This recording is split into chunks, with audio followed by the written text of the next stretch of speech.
I can swear in pre-show. Yeah. Hello, patrons, by the way. Hello, Outcast peeps. Yes. Fuck you. Me? Fuck you so fucking hard for that fucking GameCube fucking GIF, you fucking fuckbag. I remember us talking about Darude Sandstorm. I think it was a couple of weeks ago where we're like, it was literally like a month ago, if that. It's like not that bad of a song, you know, sort of guilty pleasure. And then I see that little video and I'm like, I have to send this to Moon. He's gonna be so angry, and it's gonna be worth it.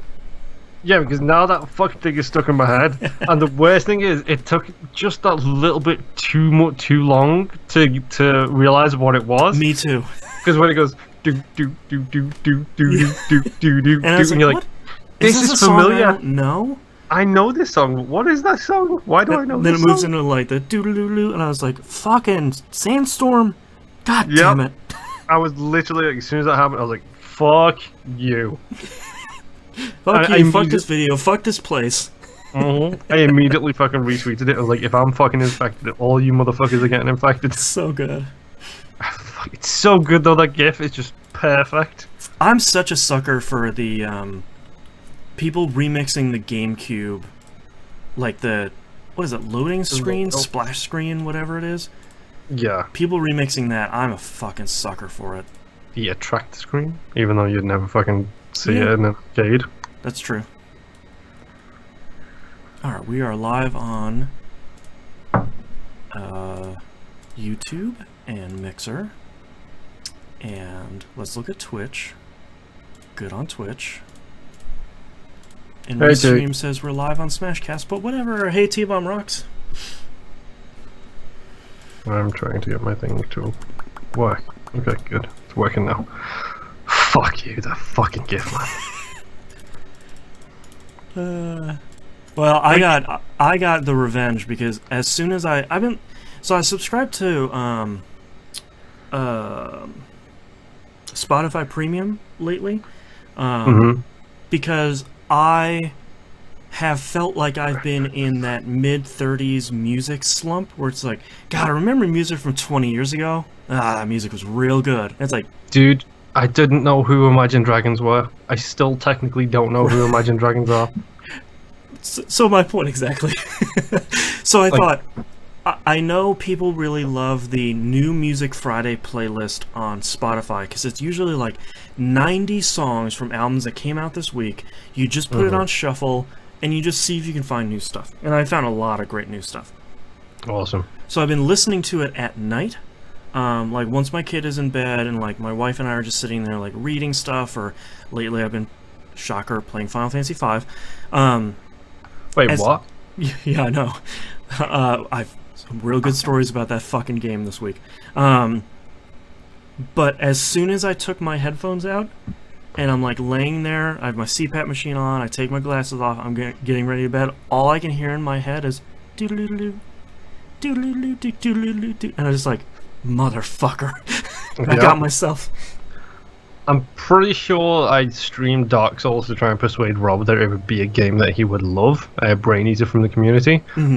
And inspired by the Giant Bomb playthrough of Dark Souls that they did, Lodar Dark Souls, that Vinny did, when he learned that if you double hand a weapon and then do the block thing, he does a weird jig with it. And Vinny... That's right. And then Vinny did the dance music over it with Ryan, like the... Right. My version of that for Rob was the...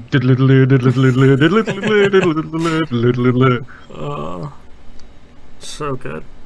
And that was literally right after we were talking about it on the show. Yeah. That was stuck in my head for so fucking long. Man. I love that song. Yeah, it's one of those guilty pleasures where it's like, no, I don't really like that song, and it comes on, it's like, fuck yeah, this song is so good. Sandstorm, yeah. Club kid for life. I hate clubs. That's the best thing. I've never been to a club or to a rave. Like I'm like the most boring white dude you could possibly imagine. I don't know. Have you met me? What? Wow, a bunch of viewers hanging out. Hello, everybody. We're gonna get started here just in a minute. Yup. In a minute. Please don't have Darude Sandstorm stuck in your head like the rest of us did. But yeah, that GIF kind of... Like I was having a rough day, and that GIF both made me smile, made me laugh, and made me really fucking hate you at the same time. Right. It's just like, god damn it. If I can make you laugh and hate me at the same time, like, that makes my dad pun heart swell with pride. I don't know, if you looked in a mirror, you do that every time you're on camera. Oh! Hey! Sink. God, I say that like I've ever played basketball well. Yeah, it's another thing I'm so bad at sports. Just all of them. I am okay at some, and I'm above. I'm not going to say I'm good. I'm going to say I'm above average at pool, considering I used to play in an amateur pool league. Nice. So I have rules, which is if I'm playing with people, I don't play the way I can play, because the way I can play is to play like a dick to try and get the W at every cost. Right. So I just take it much more relaxed.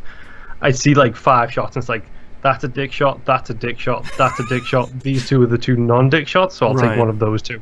Have you ever seen I Give It a Year? The British film from a couple years ago? I think you would really enjoy it. That reminds me of a really great scene in there where the husband is... They're painting him as a real big dick, and they're playing just like a fun game of pool while they're out drinking, and he acts like one of those dudes that, like, you bumped the cue ball, so it's like, well, now you have to take a penalty shot. Yep, like, that's a foul stroke. Yeah, exactly. And everyone's like, dude, we're just having fun. Don't be that guy, everyone. Yeah, that's why I have that rule, is because otherwise I would be that guy. Yeah, gotta take it off the pitch. That's a fucking problem. But no, Marvel's Agents of S.H.I.E.L.D. actually, season 5 came to Netflix. Oh, nice. Which, it's only about 2 months after the finale, I think. That's super soon. Literally just finished season 4 as season 5 came onto Netflix. It's like, yes, let's jump in, let's see how this goes.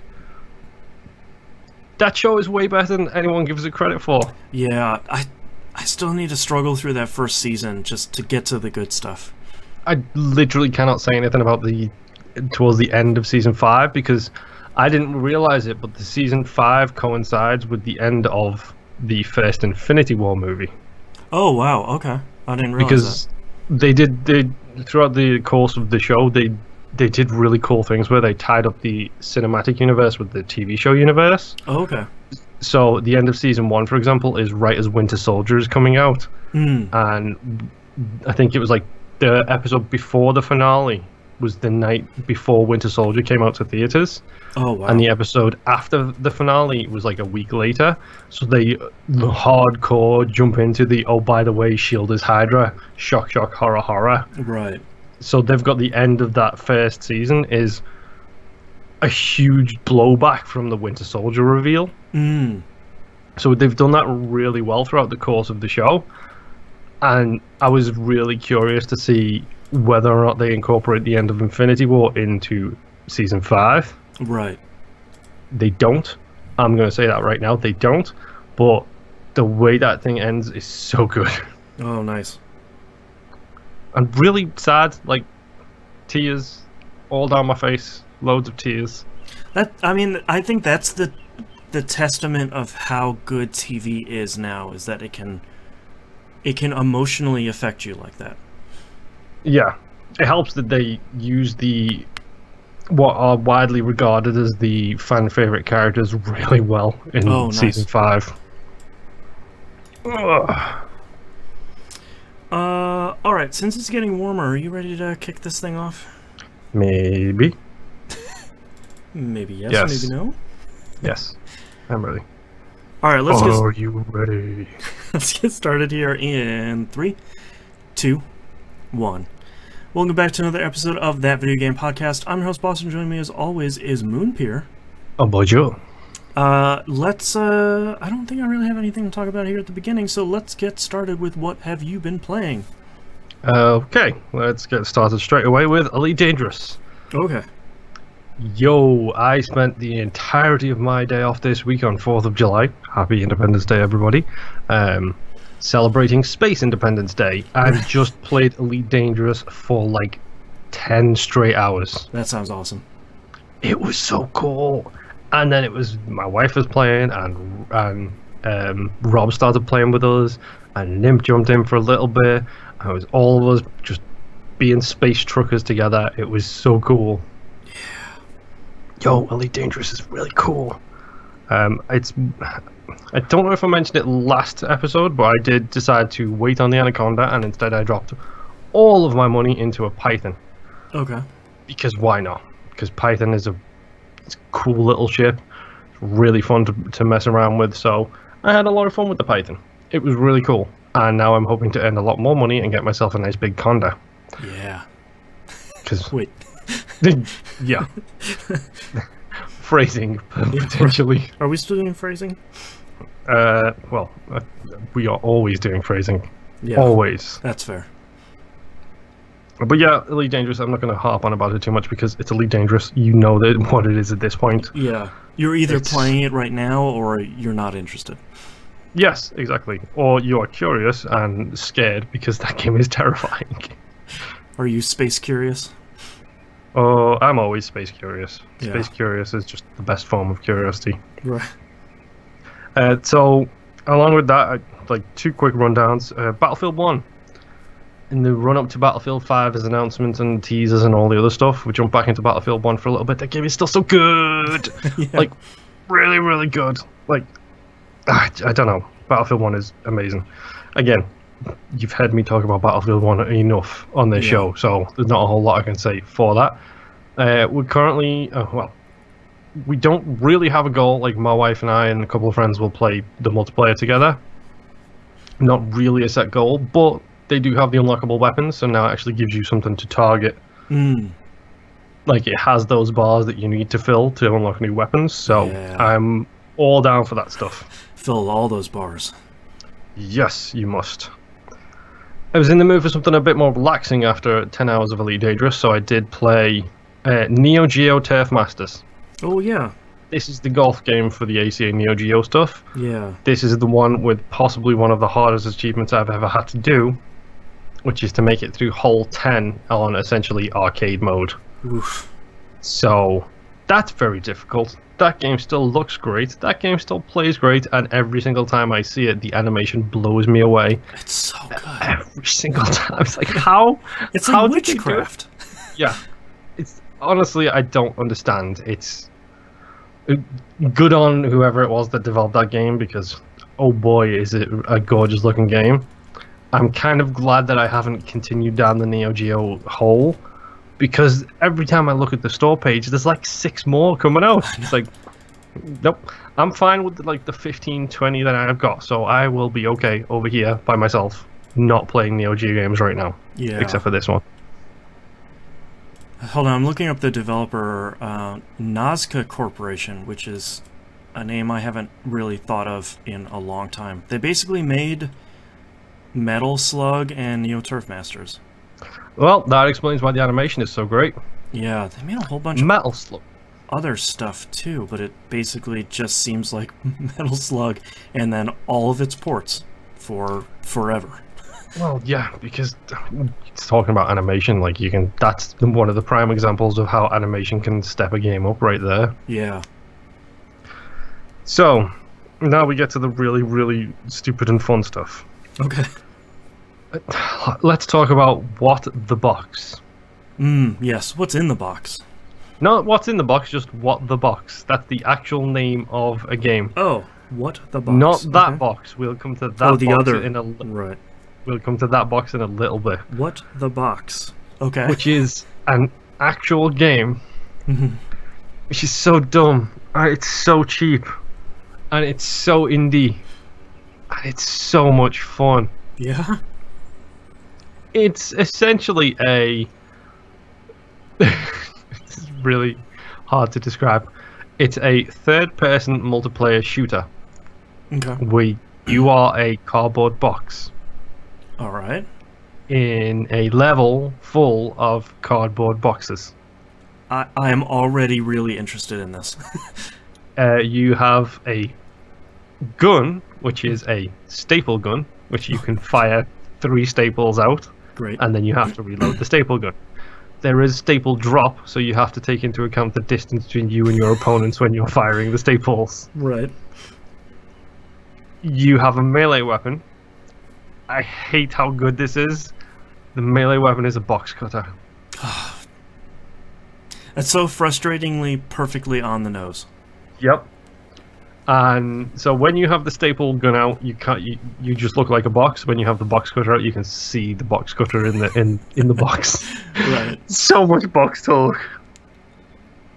And it's really dumb. It's 3 hits. Well, in general, 3 hits and you die. It comes with all the platitude of modes that you expect from a multiplayer game. It's got its deathmatch, team deathmatch. It's got Juggernaut, or I think it's Juggerbox or something like that, or Boxernaut. It's got capture the tape, not capture the flag. God. Capture the tape. Yep. And it's a roll of tape. And then when you pick it up, it says red tape is shipping. Great. Great. I mean, if you're going to lean into it, you got to lean all the way into it. Yup. Because that's what they do. And the best thing about this game is it's kind of like Assassin's Creed multiplayer. That's what I was going to ask. It sounds a lot like you don't know which boxes are real boxes. If you have the staple gun out and you stand still, you look like every other box, because guess what? These levels are full of boxes. Hundreds and thousands of boxes. That's really great. If you stand still, like literally you don't know who the other boxes are. It's way, way too fun. It's like a $5 game. It's stupid. It should not. It has no. It's got no right to be as fun as it is. Yeah. Like, but I played this with my wife and our friends. I played this with Rob and Justin. I played this. I've probably put more hours into What the Box this week than I've put into anything else. Right. Because it's so stupid fun, and it gets really like there's a 1 bullet mode on it, which is essentially Golden Gun from GoldenEye. Right. Where you don't have 3 bullets in your staple gun. You have 1. You can fire that, and then to get a bullet back, you have to kill somebody. Right. And it turns into this really tense game of people chasing each other around, running around a corner, then standing still, and then watching as the box runs past you so you can box cut them in the back, because you blend in so well with everything. This game is so ridiculously stupid and ridiculously fun, and I honestly didn't expect it to be. I expected it's $5. We'll spend 4 hours playing it. That's fine. It'll be a bit of a laugh. Yeah. And then next thing you know, it's like, let's all just play What the Box, because that game is so stupid and fun. Roping more people in. Yes. Did you ever play I Made a Game with Zombies? I can't remember. Top-down twin-stick shooter. Not. I know of it. Yeah, made a bit of a name for itself for the song that played while you were playing it. And it was like one of the first big, I think it was the first big hit on Xbox Live indie games, because it was $1 and it was kind of dumb, but it was actually really fun to play. Yep. This game reminds me of that. It also helps that it has the box is on fire as like a little custom like song during the title screen. Great. It has bots as well, so you don't have to just make do with 2 people. You can have a bunch of bots. Do you remember a long time ago, for what seems like for the past 20 years, how you say pointless having bots because they're either way too good or way too bad? Yeah. This is a good middle ground. Like, these bots are good, but not too good. Right. They're not no-scoping you from the other side of the map, but like, I don't understand this game. Like, how is this as good as it is? I think that, to me, is some of the most excited I get about indie games, where it's a game that does one thing perfectly, and just kind of has fun with the concept, and it's $5. You know, like, anybody, you can say, all right, there's 3 of us playing, we need a 4th. I know you will have fun, and it's only $5. Hop on it. It's literally like, other than free, it's the perfect price point to be like, look, it's $5. I'll buy you a coffee one day. Whatever. Exactly. Like, it's not even worth me. It's not even worth it for me to PayPal you $5. Like, just go buy the game. Like, I just don't understand how this game can be, because it's fast-paced. Like the movement speed is quick, the shooting is okay, the melee is horrendous with its aiming sometimes. Right. But still, it just makes it even more ridiculous when you have like 4 boxers chasing each other down a corridor with box cutters. Right. The one in front only knows about the one behind, and so on and so forth. Right. All the way to the back of this chain. And then when you get a 4-kill streak, the box is on fire. You get a little fire around you so you can't hide anymore. Oh, God. It's so good. I cannot describe, like, if you're on the Xbox and you're interested in playing a box game about boxes, right? Pick up what the box. Send me a message. Just shout out in the LFG thing on Discord, because this game is really stupid fun, especially when you're all in a party with each other and you're all just smack talking as people just get killed and jumped all over. Yeah, like it's so ridiculous. But what the box? Very, very, very good game. Yeah. And 2 more games to go. Okay. So, we shall start with Riddled Corpses EX. Okay. Full disclosure time here, folks. IGC Indie Gamer Chick on Twitter, it's her birthday, and she always does this whole code giveaway for indie games to try and get people talking about games before they come out. Riddled Corpses EX is interesting. Let's first and foremost the bad. Okay. I do not like the title screen. It feels the title screen is essentially too Japanese. Like it's a Japanese anime style drawing, but more in the direction that you don't want to go, with very young looking females dressed in questionable outfits. Right. That I'm not a fan of. If it wasn't for that, this game would be way better in my estimation. Oh yeah, I see that picture. The artwork. Yeah. Yeah, that's like, I get the style that they're going for. Mm-hmm. But that seems more like one of those like anime dungeon crawler games more than it is the cool game I just saw in the trailer. Yep. Because if that art style transitioned into the gameplay itself, I would be absolutely fine with it, because that makes sense. Mm-hmm. Whatever that stupid witch game is, that it's a bullet hell shooter. What is that? It's not Cinemora. Is it Cinemora? No, you're thinking of the one that came on 360? Yes. Oh god, Death Smiles? Yes. Yeah, those games were good. That's the one. But yeah, you know, well, they have the same art style, but they use that art style in the game itself to kind of make sense. That's true. This game doesn't have that art style anywhere else except for the title, so that's my one downside for this. Other than that, this game is a top-down. Speaking of, I made a game with zombies in it. It's a top-down isometric zombie horde killing twin-stick shooter. With I just watched a short trailer. It was like 30 seconds. Oh god. With roguelike elements. Oh no. Upgrade paths. Oh no. Characters to unlock. No, please stop. And more levels to play. Ah. Crap. So yeah, this game is actually really, really fun. I really like the pixel art style. Speaking of Neo Geo games, it sort of looks like something could be on that platform. Yep, it's a top-down isometric pixel art style with a bunch of destroyable objects in the environment, a whole bunch of zombies coming at you, a really big variety of monsters, really big variety of enemies, interesting story, but again, none of this is even slightly close to the art style of the title screen. Yeah. I think they could have gone a bit more cutesy for the art style, like match it more with the actual art style in the game, because it's, I know I'm going to say this term and people are going to be really put off by it possibly, but it has a very Funko kind of style where it's a big head, tiny little body, but yeah, really like a chibi style. Yes. Yeah. That's probably the better way of describing it. I just looked this up on the PlayStation Store. I'm assuming you're playing on Xbox One?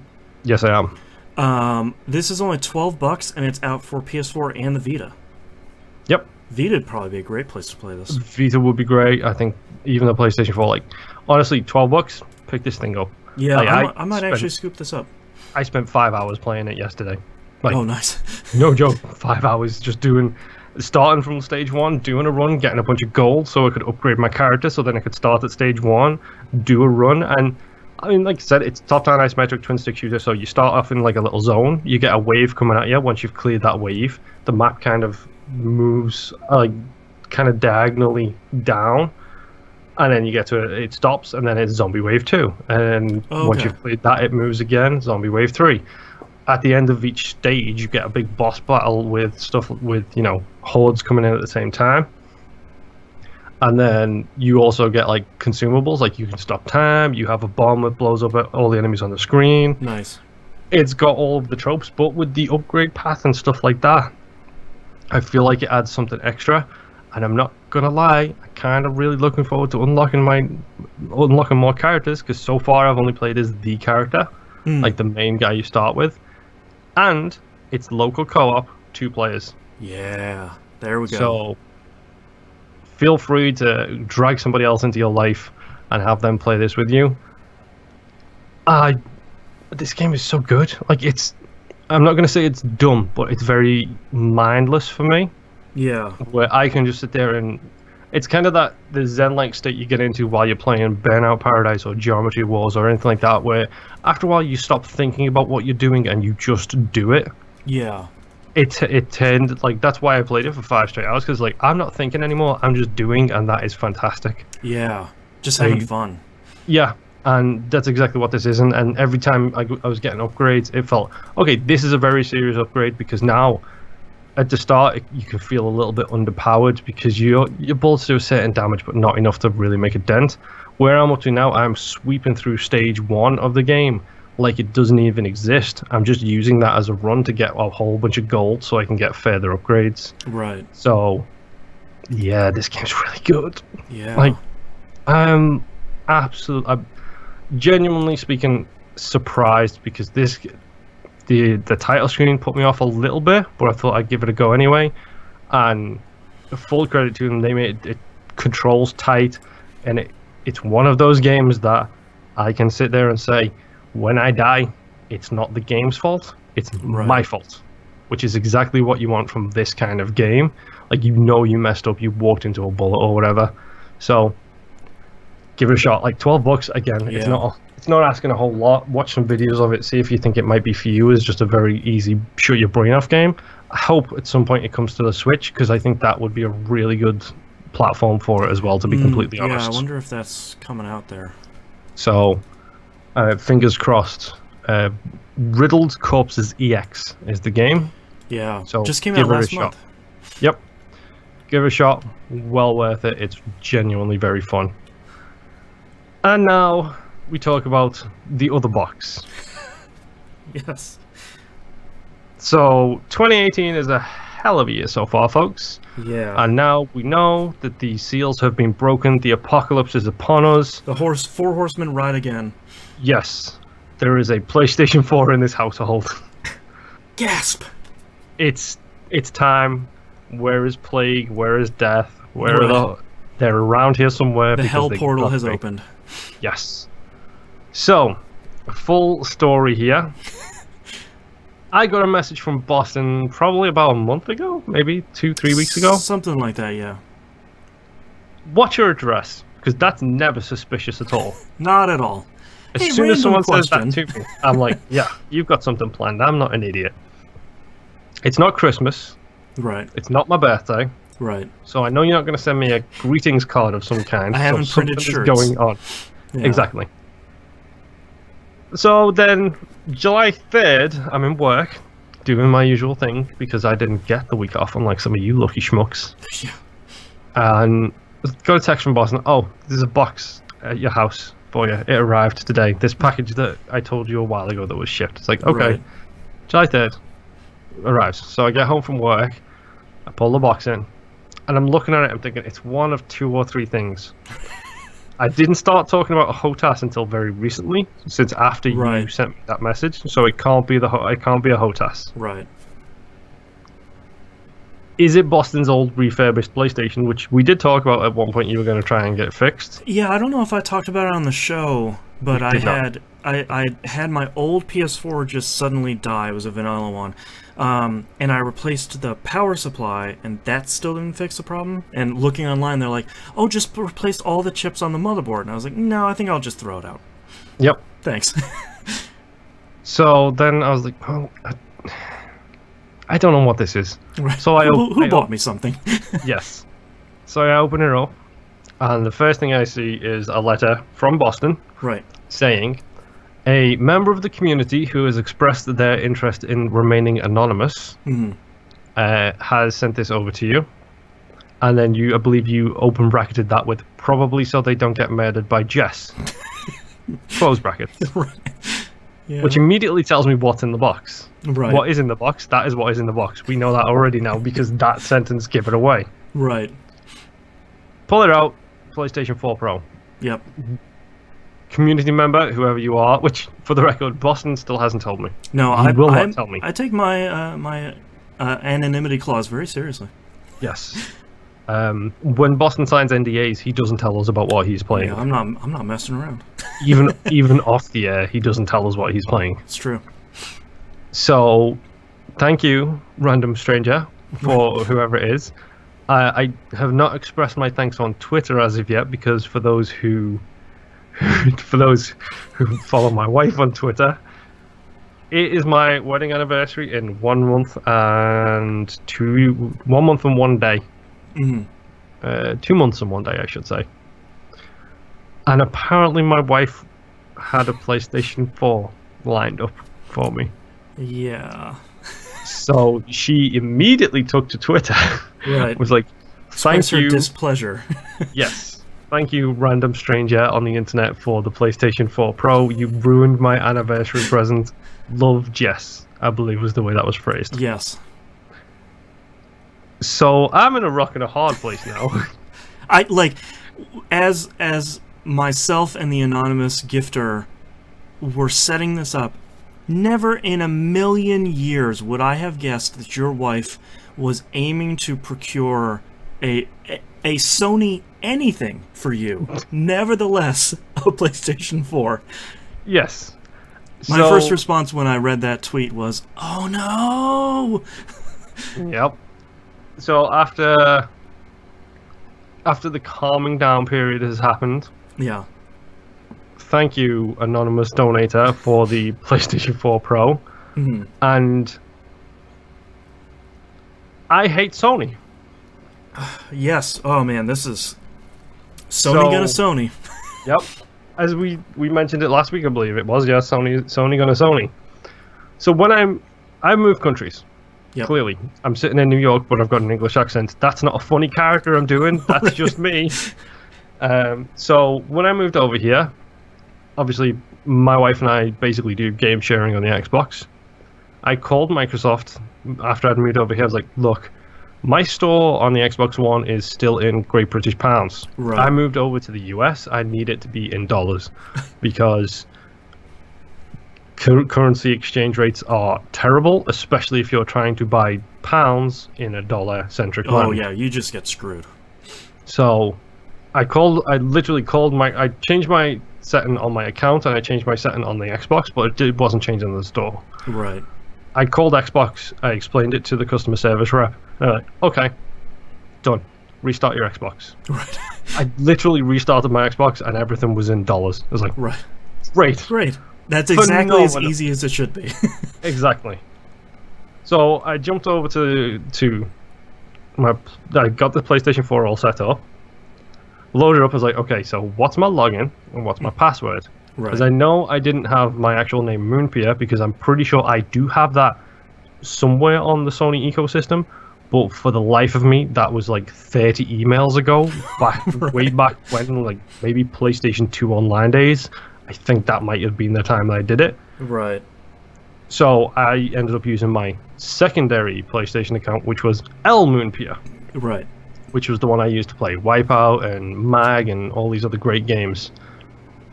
So I log into the PlayStation account with that account. It's like, okay, good. Go to the store, everything's in pounds. It's like, oh, this again. This rodeo again, alright. And I'm doing this on July 4th, by the way, just for the record, folks. So I pulled up the Sony customer service thing. I called in the number that's on it.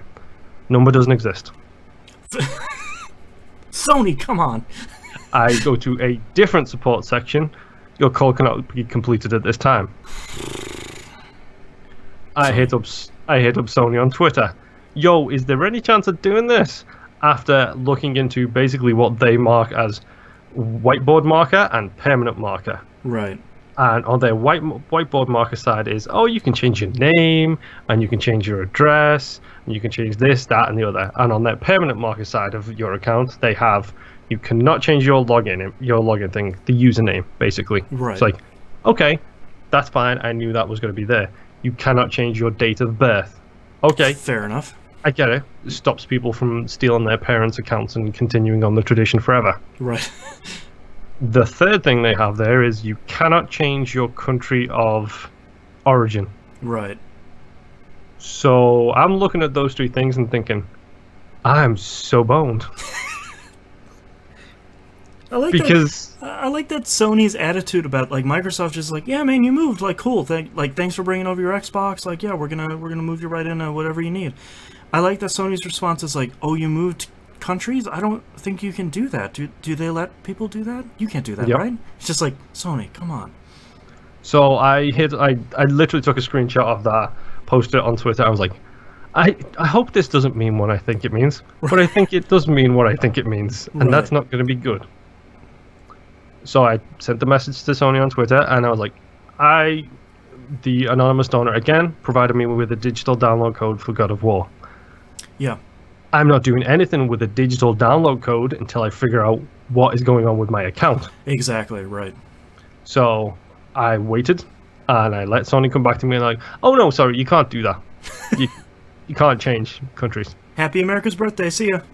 Yep. I think they actually came back the day after, which is fine. It's Independence Day. I'm not expecting anyone to get back to me when pretty much get the whole all your firmware strike. updated and controller charged and all that. Exactly. Yeah. It's like, great. Just great. So let's see if I can remember one of the other of my Sony accounts, which I may be wrong here, but this is an account which I had to start this account because I wanted to play Monster Hunter Freedom Unite on the PSP with Soulman. Oh, right. And the way you did that without being sitting next to somebody is you had to log in on your PSP, tunnel through the PlayStation 3 in a custom firmware that they released on the store, right, that basically made it think that you were sitting next to the person who was playing Monster Hunter with you. Right. But if memory serves, you couldn't do this with an account from a different location. It marked everybody down as the same locations. Yeah, they all had to be in like the same geographic region. Yes, so I ended up creating an American account on my PlayStation 3, right, so that I could play Monster Hunter Freedom Unite with Soulman. Right. That name was Moonpier US. Dead simple. Makes sense. Luckily, that account still exists. Hey. Luckily, I still have the email address, and luckily, I still remembered all of my security questions. Hey, the stars align for once. Then I had to install that account onto my PlayStation, which I now need to make sure I uninstall my UK account because it's so confusing because they've both got basically the same name and they both say my full name underneath it. So I need to change one of them. Right. Got that signed in. Got God of War downloading. 19 minutes is a lie. Well, was it 19 minutes until it's ready to start, or like the full thing downloaded? No, it's at 19 minutes until finished. Yeah. 19 minutes is a lie. Yeah. That's a big game. Yeah, it's like 12 gig. Yeah. It took the better part of a day. Yeah. Oh, Sony. So, very optimistic download times. Yeah, exactly. You'll be ready in like 15 minutes. It'll be fine. I was like, 19 minutes? I'm going to put my laundry in. I'm going to wash dishes. Yeah. This is going to be great. I feel like there needs to be a button where it's like, no, I didn't put a disc in. I'm downloading the game. And PS4 will be like, oh, right. That's like 12 hours. So, yes. Sorry. So, all that to one side. Again, thank you very much, whoever sent this PlayStation 4, correction, PS4 Pro, Right, 4K HDR. Whoop whoop. Thank you. Get it on the good TV. Which, by the way, that's the only reason it's allowed in the living room. It's because it's a 4K console, and that's the only 4K TV in the house. right. Thank you, whoever it is. Like, it's greatly appreciated. Like, it means a lot. My wife is still angry at you, but but don't take it personally. Not for the reasons you think, surprisingly enough. Right. It was for the other reasons. For the Right. reason that you spoiled her present. Like, it allows me to play games that I wouldn't normally be able to play. It's allowing, like, my final game, spoiler alert, is God of War. It's also going to allow me to go back and play Neo. You know, games that I know I'm interested in and have got not a hope of coming out on the Xbox. Like, sadly, yeah. I might go back and play the God of War collection because I've never played a God of War game except for like one opening sequence once. There you go. But yeah, thank you. Like, I really can't say enough. Like, it kind of knocked my socks off, and it was great and terrible at the same time for reasons we've just discussed. Yeah. But it kind of came at a needed time, so thank you, whoever it was. Like, it's great. Yeah. Now let's talk about God of War. Yeah. I did not know that Christopher Judge was the voice of Kratos. Yeah. Has he always been the voice of Kratos? No, it was another guy for all the other games except for this one. Okay, that's fine. Yeah. Christopher Judge is an incredible... He's got one of those voices. It's so good. And, yeah. Let's go Teal'c. That's all I keep thinking. Yeah. Yeah, can't help it. Now all I can hear is him saying, boy. Yes. He says that a lot. He does, yeah. Like, a lot. Yeah. So, let's just start with, oh wow, this game is beautiful. I'm so jealous that the gifter got that for you, because I'm like, I know it looked good on 1080p on my TV. I know it's going to look real good in 4K, and now you have photo mode in there too. Like, yep. So jealous. New Game Plus, should I choose to go for that one. So, yeah. It's taking me a little bit of time to get used to the way the controller's set up on the PlayStation. Like, I was like, oh, this would be a really good screenshot. Wait, how do I do that on this? Did you switch your screenshot settings? I have not yet. I know that's something I should do, but I haven't done it yet. Yeah, I don't understand. Their default one is like holding the button takes a screenshot and tapping it opens the menu. It's like, that's exactly the opposite of how that should work. I should be able to just push it and it takes a screenshot. Like that. Sony. Yep. But, okay, God of War. Yeah, that might be one of the most beautiful games I've ever played in my life. Yeah, one of my favorite moments in the game is, obviously there's been a lot of coverage about how the camera never cuts throughout the entire game. Mm-hmm. One of my favorite moments is just that start screen where it's the tree with the handprint on it. He's standing right next to it. Yeah, and like as soon as you hit start, then you're just right in the game. And it's like, oh, okay, that wasn't just like a menu screen. This game looks ridiculously good. Yeah, I'm like, talk about good casting when it comes to Christopher Judge as well, because at this point, Christopher Judge is an old man. Mm-hmm. And he has that grizzled old voice which you kind of need for this kind of Kratos. Mm-hmm. Like, good on him, like, for that.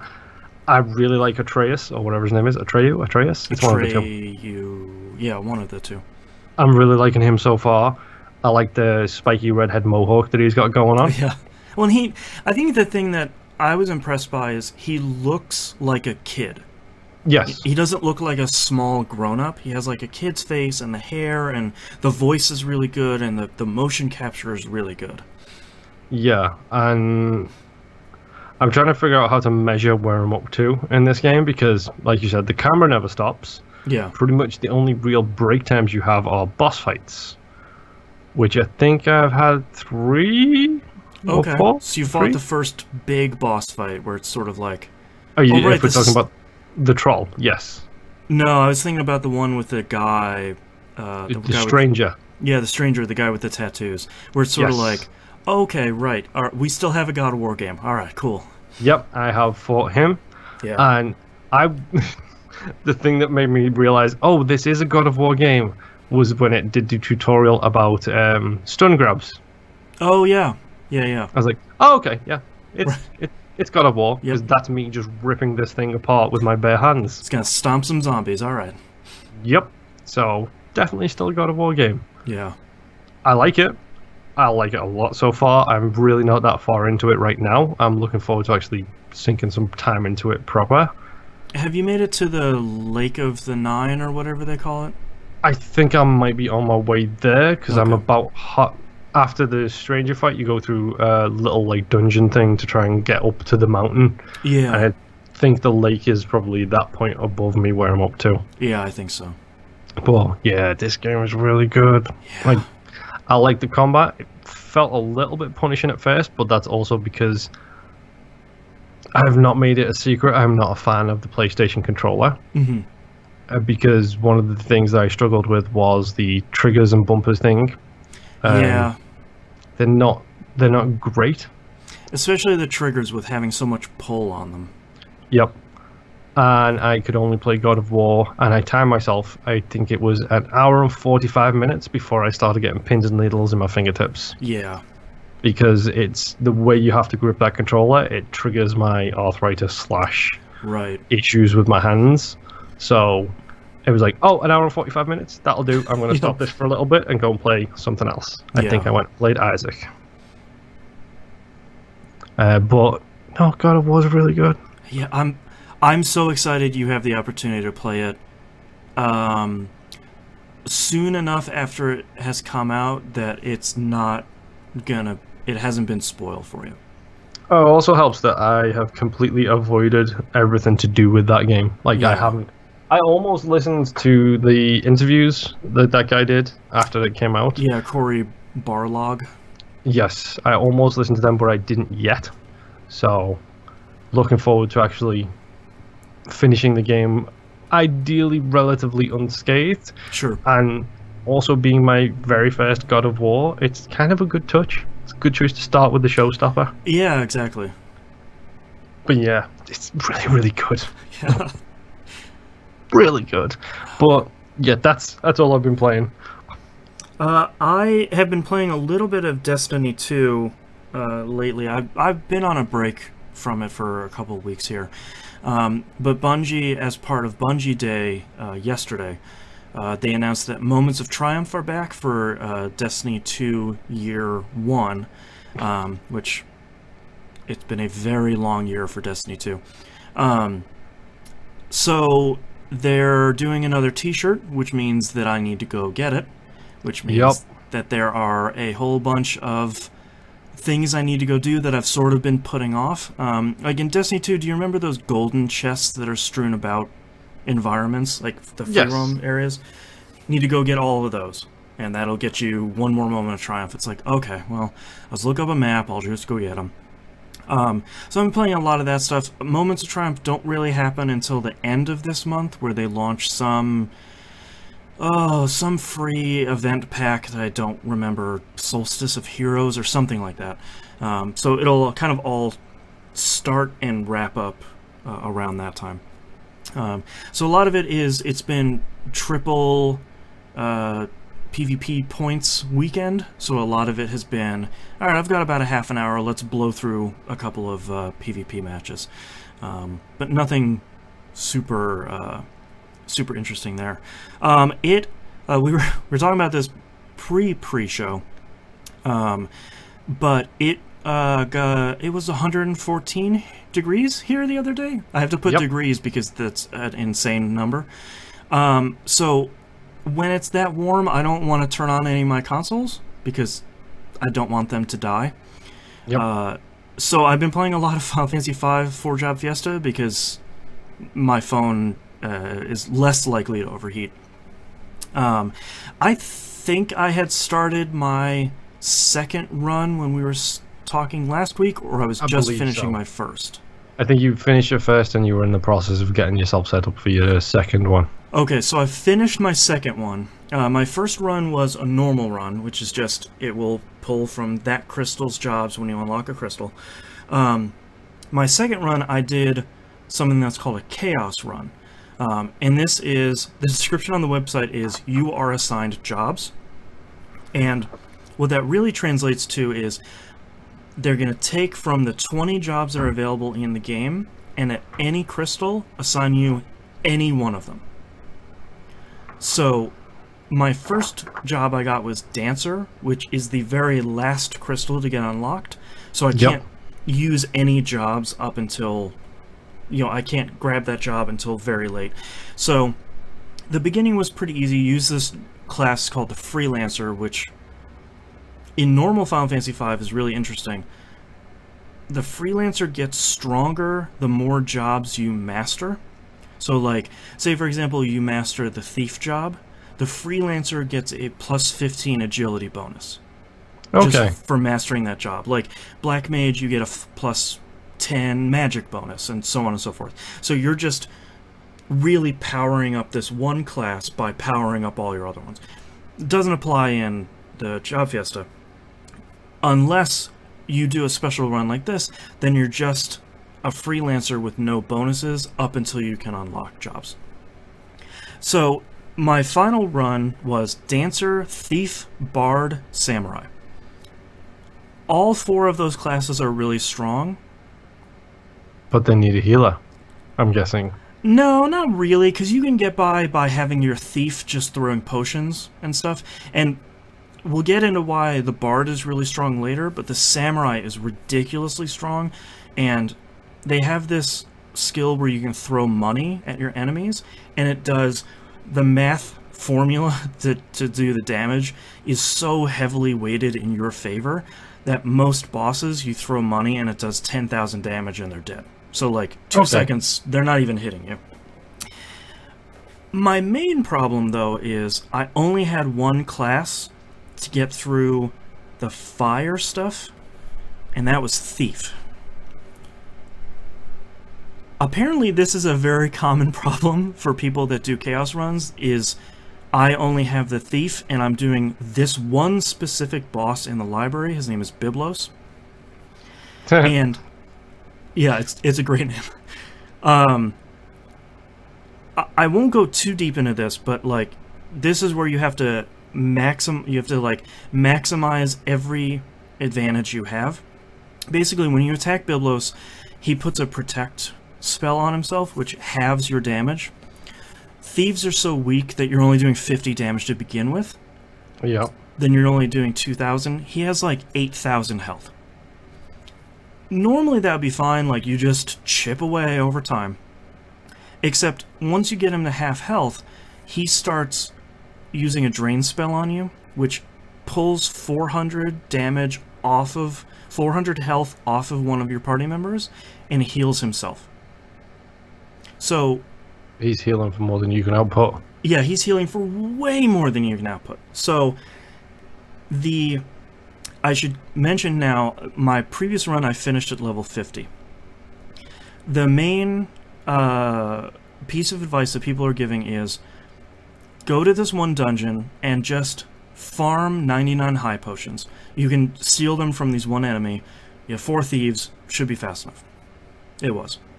So get those. I have 4 elixirs. I'm level 23, which is hilariously high at this point. And they say, the boss only has 1,000 MP.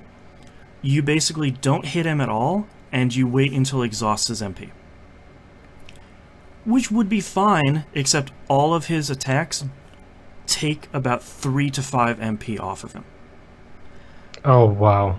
So it's literally just waiting. I spent an hour on my last fight with him, extinguished all of my high potions and elixirs and normal potions, and he still killed me. So I took to Twitter saying, I'm abandoning this run. Like, I'm not dealing with this. I don't have it in me to grind more or somehow wait until RNG favors me to get lucky on this fight. I'm not doing it. I'm going to abandon this run. I'm going to start a new one.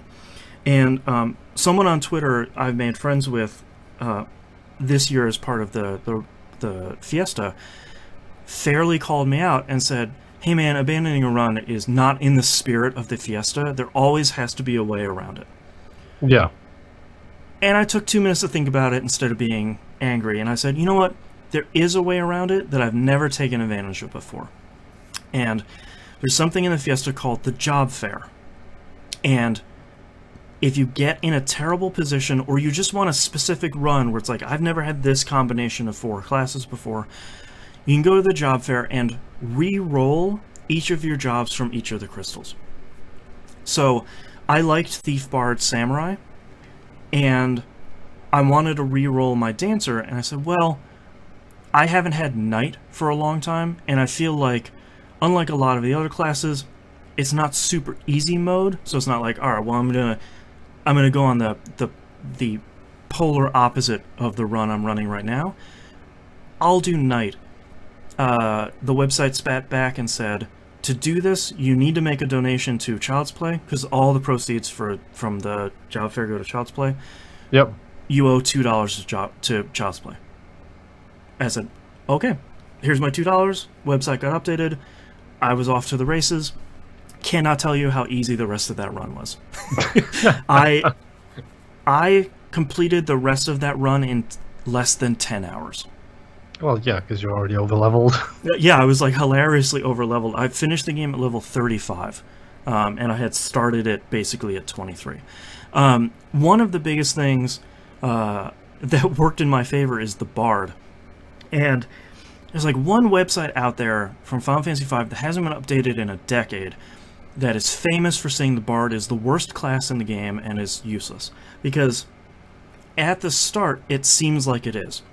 Like one of the earliest songs that you get from the Bard is the character will start singing and basically just sings until they get hit or the battle finishes, and your magic power gets stronger over the fight as long as they keep singing. It's like, yay, that's not good at all.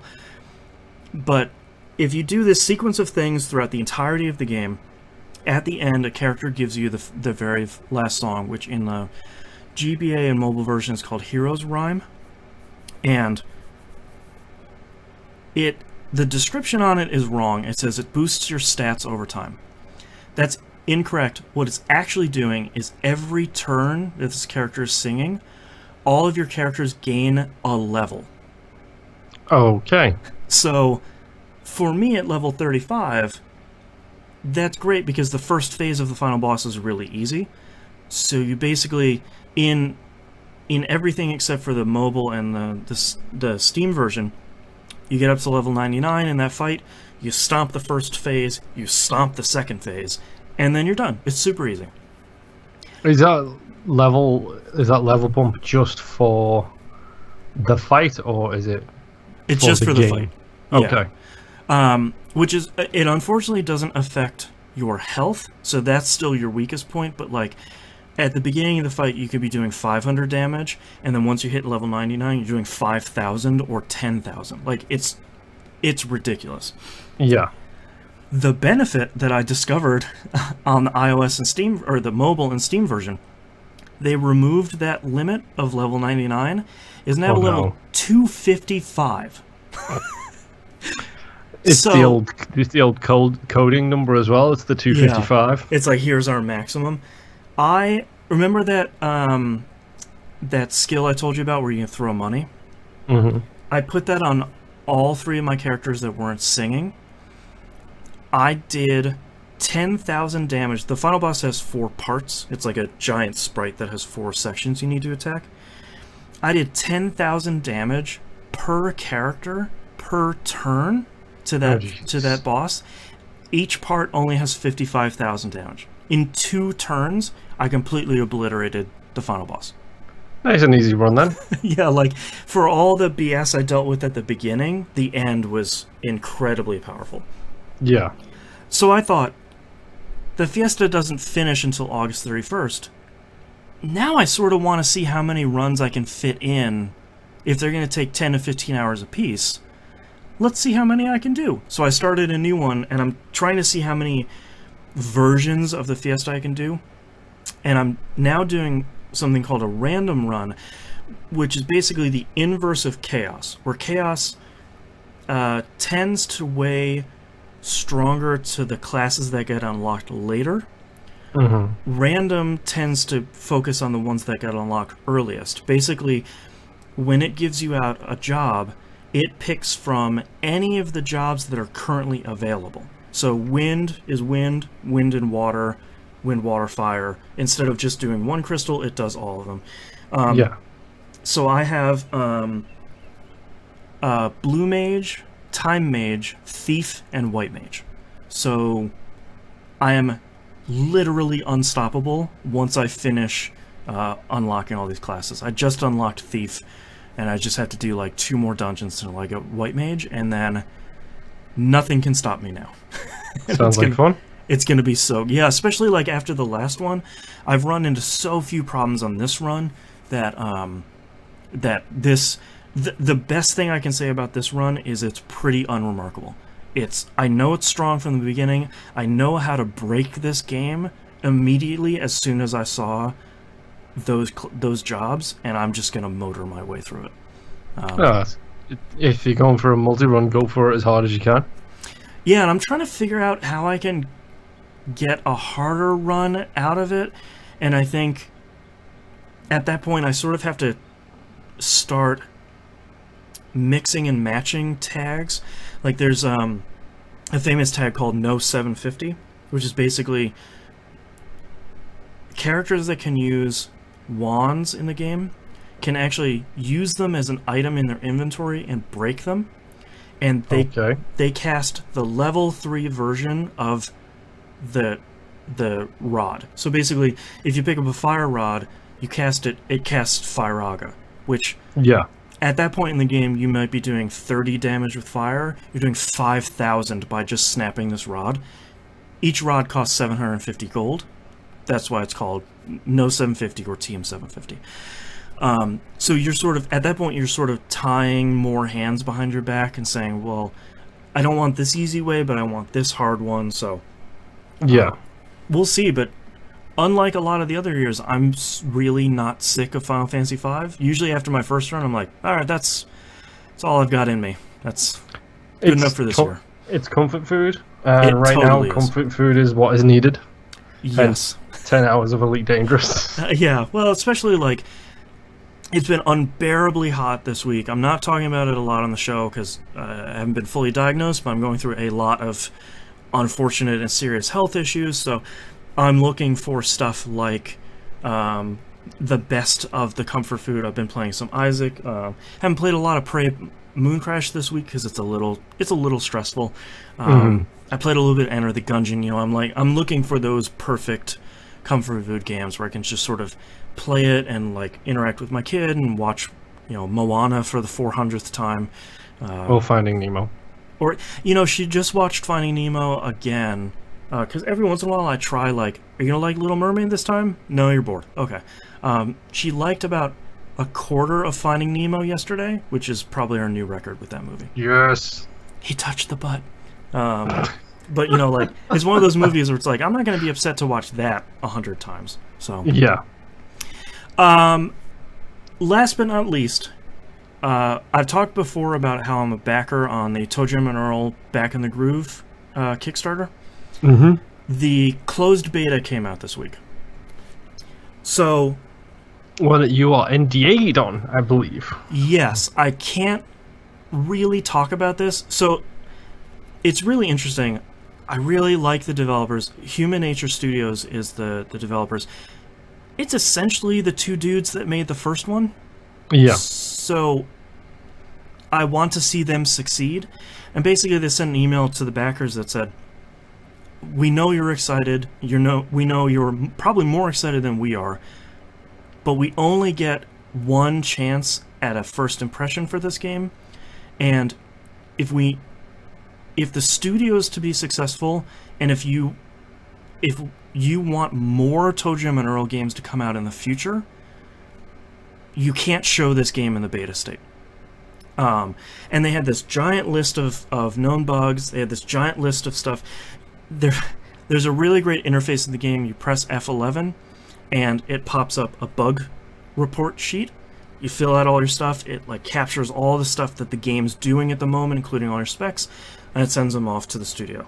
Nice touch. Yeah, it's a nice touch where I can just hit F11, it freezes the game, so nothing's running in the background.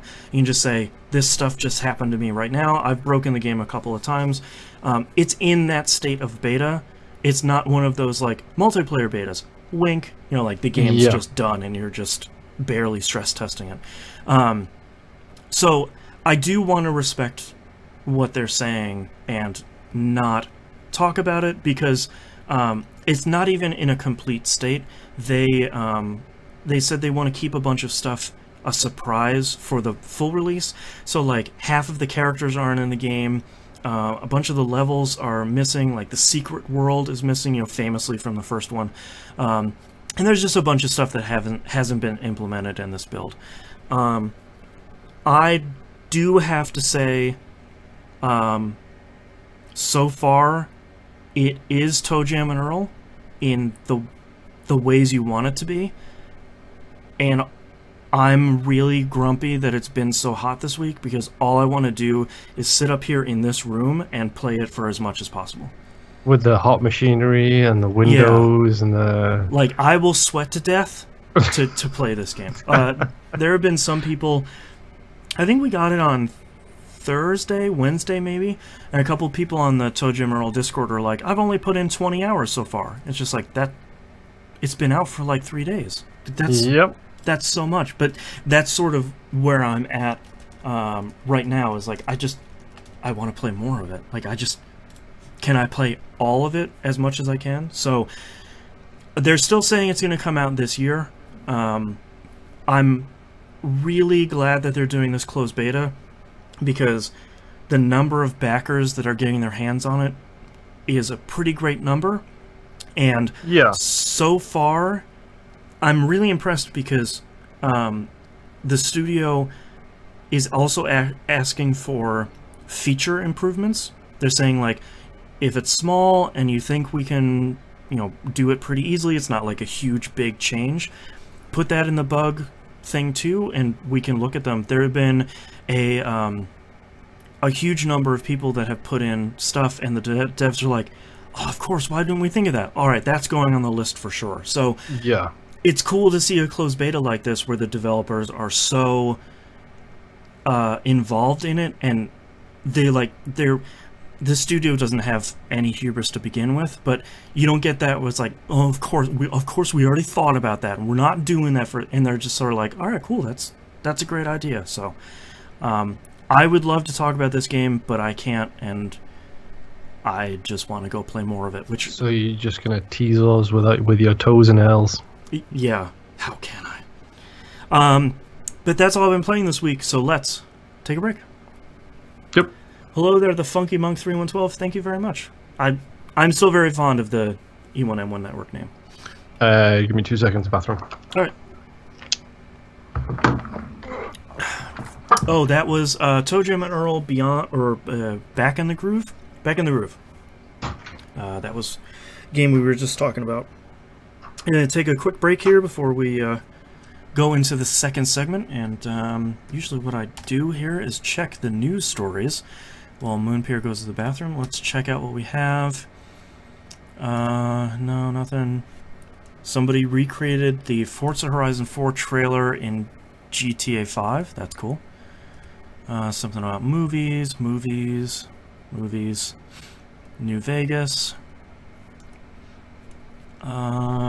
Save that to read that later. Sales. Movies. Come on, guys. Gone Vroom is gone home, but you are a car for some reason. Great. That's what I love to see. Thanks so much, everyone, for hanging out with us. There's a bunch of you this week, and I really appreciate it. I don't think we have a ton of releases and news stories. Yeah, 5 each, so nothing too crazy.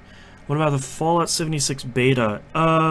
Neither Moonpier or I have pre-ordered it, so we're not... I think that was only... Correct me if I'm wrong, but I think that was only a... this beta was only a pre-order beta. So we're not eligible for that. I have a feeling that I feel like it's safe to assume that they're going to have some sort of open beta later on. at least to function as some sort of demo. I'm assuming they'll do that, so we will probably both try that when it comes out. But so far, I think we're both kind of hanging out and seeing what happens.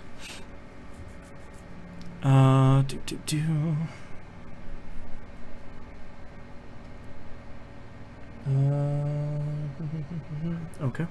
Getting a text from my wife. Yeah, I think Moon and I talked about Fallout 76 a lot during the E3 episode, and I think it's a game I could get excited about, especially once the patch comes out for private servers. But as it is right now, I know Todd Howard has come out and talked a ton about it, about, you know, they're designing it so it's going to be anti-griefing, and it's going to be fair and balanced, and, you know, no one's going to come in with a fat man and just blow your entire town up. But it's such a different experience from the single player ones that I really need to wait and see what that thing is going to really be. As of right now, it still seems like something that I think will be a lot of fun, but does not really appeal to me at all. No autocorrect. I just tried to type I think, and it just typed I Ruben. I don't know. Go on. You know where we're going. Well, it's super hot up here. Yes. Skull and crossbones. What? Uh-oh. I think I hear Come on. Louise. See the Yes, cutest kitten I can face. hear you. Come here. Hey. Had to clear off her throne. There she is. Gonna come nap on stream. Yes, you can't see that too well. There she is. Move the video up a little bit. Hi, Louise.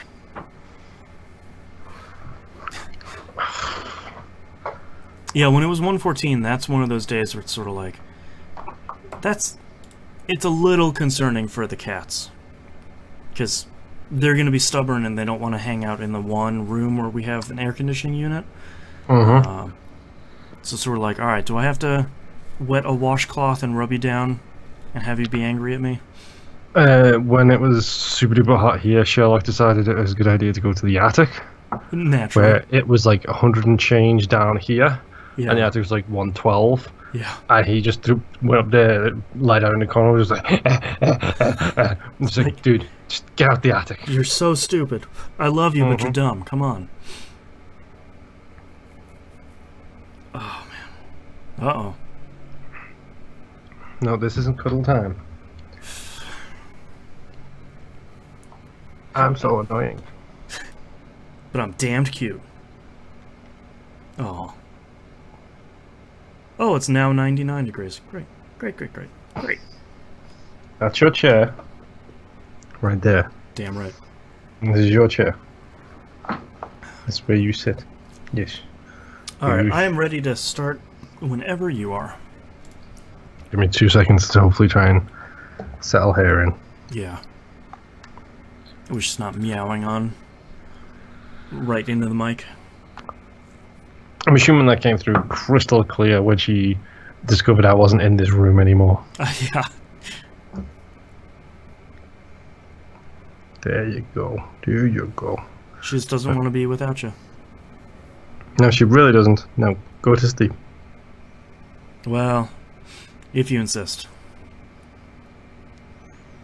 Okay, let's give that a go. Alright. Alright, be good, Louise. Alright, let's get started here in 3, 2, 1. Let's talk about releases for the week of July 9th, 2018. Shining Resonance Refrain comes out on PC, PS4, Xbox One, and Switch. Talked about this yesterday on Pup, and Musim was saying it's a remake of an older Shining game that never came out over here. So, of course. I'm hoping it's good, because that's a franchise that's been dead since the PS2 era. Yeah. Those games had some quality issues, let's say. A release I kept seeing that doesn't make a lot of sense to me, Warhammer Vermintide 2 for the Xbox One, that I thought was already out? Nope. Oh. It came out on PC a long time ago. Okay. Only just made it the Xbox One, but I think Vermintide 1 only came out like last year, so... Oh, okay. There was a huge delay on Vermintide 1. I thought it had been on PS4 as well, but who knows, I can't keep track of all these fantastic rat games. Yep. Captain Toad Treasure Tracker is coming out on the Switch. Buy it. I loved this game on the Wii U, and I will have to pick this up at some point so I can play through it again. I know there's a little bit of missing content from the Wii U version that some people are grumpy about, but the content that they've cut is so minuscule. Like, there were these couple of levels where you could run around levels from Super Mario 3D World. Yeah. But they weren't puzzle levels, so they didn't really matter. So, just go buy it. Yeah, exactly. I think it's $40 when it comes out, so... One of the highest regarded Wii U games ever, so... Yeah. I'm excited to play it again. I think that says something. Octopath Traveler is coming out this week on the Switch. Oh, no. Yeah, I'm looking forward to diving into that. My brother pre-ordered that for me a while ago, and I am really looking forward to diving into that. Have you seen the graphical style of that? Yeah, I saw a lot of it at E3. The thing looks beautiful, but... Yeah. Looks so good. Yeah. And last but not least, Crash Bandicoot Insane Trilogy comes out on the Switch. Yay! So, that is now everywhere you would want it to be. And that's a really good collection of games. So. Yep. If it didn't have too many games, that would be on my list. Yeah.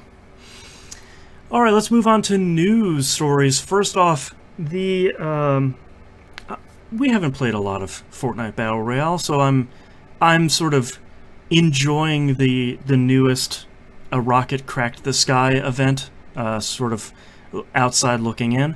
Yep. But the news story I really liked this week from Fortnite was the sort of fan favorite burger restaurant mascot disappeared from the map as part of the event. Yep. And reappeared in real life in the middle of a desert. Why not? Like, just a giant, a totally giant, real statue in the middle of, Palmdale, California? Which is in the middle of nowhere. It's not like they don't have the money for it. Sure, yeah. I mean, like, why not build this dumb, stupid burger with its tongue hanging out? Yep. I really hope, apparently, as part of this event, like, portals are showing up all over the map and sort of removing things from the map as the map continues to change. Half-Life 3 announced. Yeah. I really hope that they do this with more stuff. Or just like, the middle of Paris, here's the dumb sign from a game. Like, that... I really like seeing this dumb Fortnite stuff. Yeah, it'd be really great if they take like one of the apartment buildings or a restaurant or whatever, and then just literally change the entirety of a restaurant to be exactly like the Fortnite restaurant. That'd be really good. Put one of those stupid oversized cars in the front. Yeah. Oh man. In unfortunate news, Amazon Prime drops its pre-order discount for remasters and re-releases. Understandable, because then it takes a $40 game down to $20 or something. So yeah, well, it was 20% off. So for $40 games, it wasn't super crazy anyway. But the amount of Amazon Prime pre-order discount eligible games is now pretty slim. It's basically vanilla versions of brand new games, which is a lot, but the 20%. The amount of editions. Yeah, like, you know, if you're looking to get, you know, the Assassin's Creed Odyssey Gold because you're interested in the Season Pass, you're not going to get... You're unlikely to get the 20% off on that. Yeah. And that sort of sucks. So, and now with Gamers Club and Game Club Unlimited or whatever the Best Buy thing was called, with that disappearing, there's not really a lot of options for saving a little bit of cashish. And that stinks. I was about to make a really bad GameStop joke, but I won't. Okay. Next news story, Left 4 Dead team, Turtle Rock Studios, is ramping up for a new major title. Is it Left 4 Dead 3? God, I wish. What I wouldn't give. Yep. They're currently hiring for a senior level designer, and they have said it's a new entry in a something like a world famous franchise. So Left 4 Dead 3. Oh God, please be Left 4 Dead 3. I couldn't. I would buy Left 4 Dead 3 on so many platforms. Yep. Oh, you want to play Left 4 Dead 3? I'm on your platform. I would buy it on principle alone. Yeah, just like, I will take one of all of your versions. Yep. Oh, it's coming out on the Switch? Yeah, toss one of those at me too. Sure, why not? So, I'm not getting excited, but I'm a little excited. Come on. I think I'm mostly excited that Turtle Rock is still able to make games. Yep. But they didn't go out of business when Thingio shut down. Like, yeah, Evolve shut down. Went under. Yeah. Good. Yeah, and it's nice to see that a very talented studio like that didn't just get canned when that game didn't succeed. Yeah.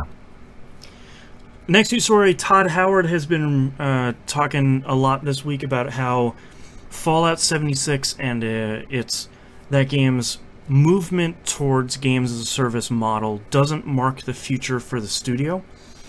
I think that's really interesting because he's come out and said, well, don't forget we've sort of put our fingers into a lot of pies. Like we did Elder Scrolls Online, we did an MMO, Fallout Shelter, which they keep updating, so they've done a mobile game, Elder Scrolls Legends, that trading card, collectible card game that nobody remembers. They say that their studio's history isn't just single-player, open-world RPGs. So, don't freak out that Starfield is going to be the same thing. But I'm glad he came out and said that, though, because that was a concern for a lot of people, including myself. Yeah. Because that's the trend right now is open-world shooter with MMO, RPG trappings, and loot boxes, and games as a service. I know people who bleed BioWare. I'm married to one of them who is not looking forward to Anthem because it doesn't sound like a BioWare game. Sure. I can understand a little bit of that, but it's sort of like, I feel like if Anthem was like Mass Effect 5, I could understand that sort of reaction, where it's sort of like, look, this isn't Mass Effect, but I think if they were to make another Dragon Age, I feel like a games as a service model, the quote-unquote looter shooter, would probably not be the genre you would stick another Dragon Age into. So I feel like with that reaction to Anthem, while it's understandable, it's sort of like, it's a new IP, it's a new arm of BioWare. That's not to say that they won't do. I don't think they'll pull a Valve where it's like, okay, Dota 2 was massively successful, so shut everything else down. Just stop. No other games. Yep. So I mean, the problem is you can't judge these studios by what they do now. You judge them by what they do next. Exactly. We don't know what's next until they release what's next. So. Well, and thankfully, I feel like Bethesda did really great at E3, where they say, here's a vastly different Fallout game. Here's Starfield, which is a space single-player game. Here's Elder Scrolls 5. It's sort of like... 6. So it's sort of like, I know you have concerns. Here's two things you really want. Yeah. So I feel like that's a good balancing act that they've managed to do. I feel like a lot of other studios would find themselves well served by putting someone in that position, like Todd Howard is, and easing up on the reins, like Todd Howard seems to do. Like, I like to give Bungie a hard time for the deficits of the Destiny franchise, and it seemed like they were putting Luke Smith in that position for a long time until Destiny 2 kind of came out and landed poorly, let's say, and then he just disappeared. It's like that's when you need your charismatic person out in front of the game and the company to say, like, we're hearing you, here's what we're doing, here's what we're working on. Not to just, whoop, puff of smoke, poof. You know, that sort of thing. So. Not to No Man's Sky out of here. Yeah. Close the doors, lock them up. Don't talk to anyone. Yeah, man. Last news story here. The release date for This Is the Police 2 has been announced, sort of. August 2nd. It's coming out on PC and OS X. With the unfortunate caveat of PS4, Xbox One, and Switch to follow, quote, at a later date. Oh, they Nicholased it. Yeah, I mean, I can understand with This Is the Police, because that studio seems very small. Yeah. But also, I want to play it on my PS4, like, right now, so... Yeah, same for the Xbox One. Yeah, I guess I will get it on PC. I will not. Yeah. I might do. Who knows? I think it depends a lot on how much it's going to cost. I still don't see a price in any of these news stories, so I'm sort of not expecting more than $20. Yeah, I'm thinking 25. Yeah, because they added that RTS mode, which I guess is sort of still optional. They added that in, so I could understand if they were going to go for more of a indie premium price tag there. The AAA. Yes, the AAA. Yeah, as someone referred to it as, there were a lot of internal delineations for games at the company I worked at before, and one of them I heard that I really liked was AA, where it's sort of almost like the triple I, double A, that sort of. I really like the triple B for stuff like the crazy Twin Peaks rip-off game. Deadly Premonition. Yes, as like a triple B, where it's just like a really well-made, totally broken, shoddy game. And I love it. God, Deadly Premonition is so good. I think I played 10 minutes of that game. Yeah, I feel like Deadly Premonition is one of those games, a lot like Alpha Protocol, where you just sort of have to sit down and play all of it, and you're either gonna be 100% in love with it, or it's the worst game you've played, easily. Yep. It's a bit like watching Twin Peaks. Yeah, where it's sort of like, either I feel this craziness, or this is the dumbest show I've ever watched. I really like Twin Peaks up until like where it gets bad in season 2. Also known as season 2. I have seen one episode of Twin Peaks. I would really recommend the first season of Twin Peaks. It's really good. It's like a really good mystery about a weird town. Yeah. And it doesn't get too weird until season 2. Twin Peaks. All right, let's move on to Patreon plugs. We haven't done this for a while, but if you're a patron at the $10 level or higher, I mean, you can put more money in the box. That'd be great. You can put a plug and a featured question. I'm going to do some subliminal selling here. You get to do put a plug in for your show or blog, or we've plugged books in the past, and then a featured question here at the top of the back end of the episode. So Michael E. put in both of those.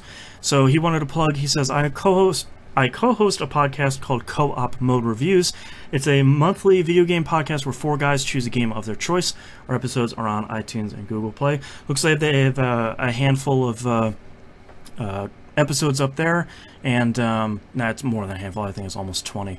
And it looks like they do something very similar to what we do for Game Club, where they get through and play a game and then talk about it. So go check that out, Co-op Mode Reviews. You can find that on iTunes and Google Play. He also asked a question. He says, my questions come from a personal experience. Was there a game you initially didn't want to give the time of day but did and ended up liking it? I was like this back in 2002 when Kingdom Hearts was released. My younger brother Matt kept telling me I should play it. One day I caved in. My first playthrough was 8 hours straight, occasional bathroom break, and the rest is history. That's a really good example. Yeah. At that time, I hated Disney, I hated Square, and I was the exact same. It was like everyone was telling me this is so stupid but so great. Yeah, and you're like, yeah, Final Fantasy Disney game. I bet that's real good. Yo, guess what? That game is incredible. Yeah, it's even with the remake, it's aged not super well. Yeah, but dude, but Mickey Mouse in a black cloak. Like, yeah. what? What is going on in that game? I don't even know anymore. When I saw him in that black cloak trapped in the trailer for Kingdom Hearts 3, I'm still like, man, you still got me. Seeing Mickey Mouse looking cool with that hood, like, Yep. It's so dumb, and I still love it. Man. What game? I feel like over the 10-plus year history of this show, there has to at least be a couple of examples where we picked up a game for really cheap, or someone has given us a game. I've got a good one. Oh, go ahead. Battlefield. I did not play any of the Battlefields at all. Like, at all, I did not play the Battlefields. I was always the Call of Duty person. Mm-hmm. And then, next thing you know, it's like, oh, I'll give this Bad Company 2 a try. Oh, yeah. Oh, that wasn't too bad. I'll give this Battlefield 3 a try. Oh, wow, this is really good. Oh, no, these are good games. Mm-hmm. Yeah. And then it was like, oh, Call of what? Call of Juarez? No, that's a different game. My initial knee-jerk was going to be to say Prey, but I feel like when we saw the coverage of Prey, especially that now famous E3 trailer, I think we were indifferent. It wasn't one of those things where we look at it and we go, this is so not for me. I think my example would actually be Halo Reach. Yep. I don't remember why I was playing it. I know why. Because Master Chief wasn't in it. That's why. Yeah, but I don't even remember, like, did TVGP alumnus Brad give it to me because he liked the Halo games? Or, you know, I don't even remember, but I remember playing it and thinking, yeah, man, I kind of dig this. Like, I'm definitely not a Halo fan, but I'm actually really sort of enjoying Reach. And the ending was, as everyone knows, is fantastic. So I think that's what helped seal the deal. Reach is real good. Yeah, Reach is real good. And I also feel like I probably would have liked ODST because the format was so different. Yeah, ODST is really fun as well, yeah. Yeah, and I'd never gotten around to it. I know I don't like the mainline games, and I just...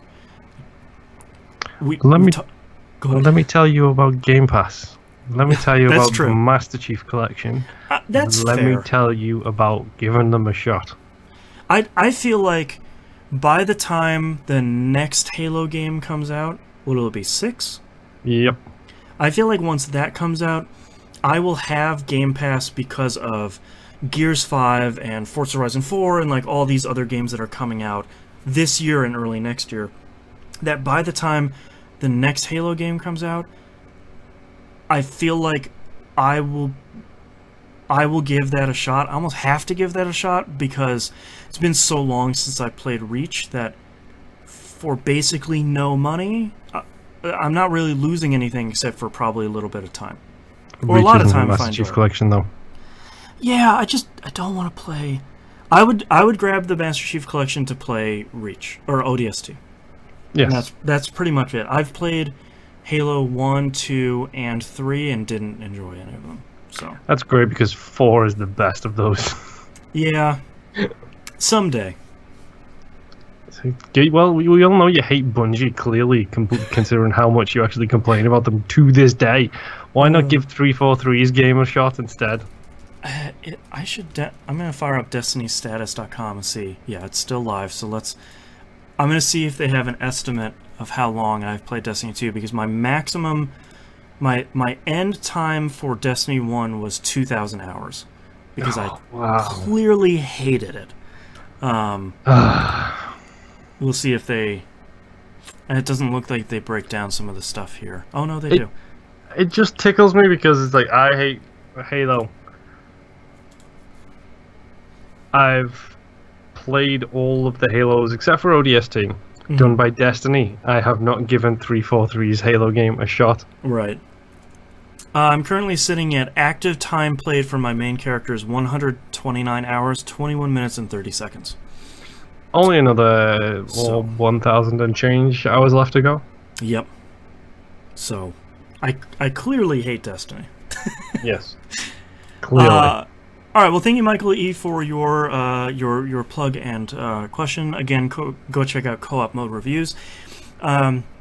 trying to get in the habit of us doing TVGP recommends, and I remember it this week because it's right here in my eye line here in the notes. You have anything to recommend this week?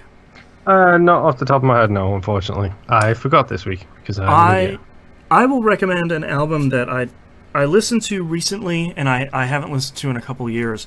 Tom York's solo album, The Eraser.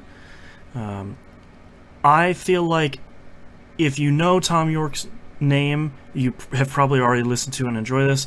If you don't know his name, he's the lead singer of Radiohead, and I've either sold this album for you or cemented the fact that you're never going to listen to it. Option number B for me. Not a Radiohead fan?